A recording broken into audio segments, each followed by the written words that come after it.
Once upon a time, there was a beautiful girl named Cinderella. She lived with her wicked stepmother and two stepsisters, who treated her very badly. One day, they received an invitation to a grand ball at the king's palace. Cinderella longed to go, but her stepmother refused to let her. Instead, she made Cinderella sew beautiful gowns for her and her daughters and curl their hair. Then, they left for the ball, leaving poor Cinderella alone at home. The fairy godmother's magic. Cinderella felt very sad and began to cry. Suddenly, a fairy godmother appeared and said, "Don't cry, Cinderella.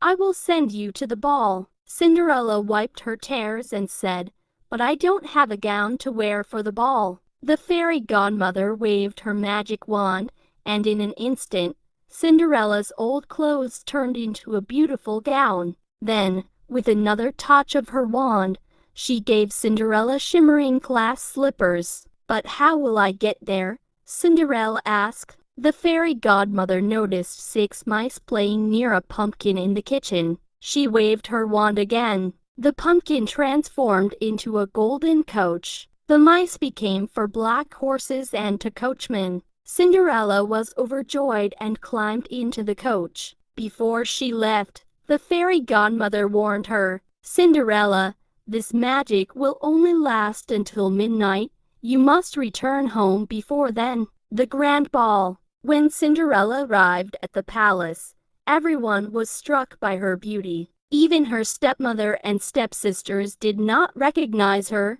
The handsome prince saw Cinderella and immediately fell in love with her. He walked up to her and asked, "Would you like to dance?" Cinderella smiled and said, "Yes." The prince danced with Cinderella all night. She was so happy that she forgot the fairy godmother's warning. Suddenly, the clock began to strike midnight. "Oh no, I must go," Cinderella cried, rushing out of the palace. As she ran down the stairs, one of her glass slippers slipped off her foot, but she did not turn back. She reached home just as the clock struck 12. Her golden coach turned back into a pumpkin. The horses became mice again, and her gown turned back into rags. A little later, her stepmother and stepsisters arrived home, talking excitedly about the mystery princess who had danced with the prince. The glass slipper. The prince had fallen in love with Cinderella,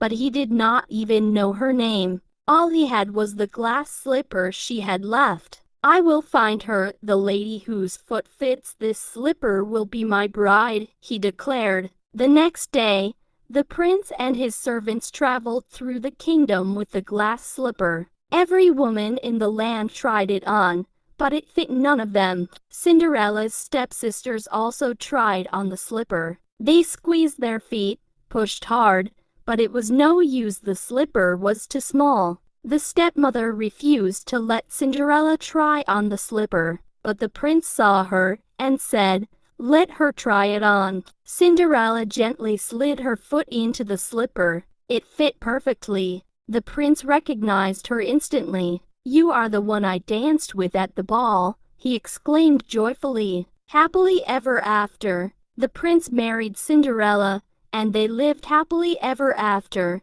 From that day forward, Cinderella's days of sadness were over. She had finally found love, happiness, and a family who cherished her. And so, Cinderella became the princess of the kingdom, never to be treated cruelly again. Moral of the story: kindness, patience, and a good heart are always rewarded. True beauty comes from within, and goodness will always triumph over cruelty.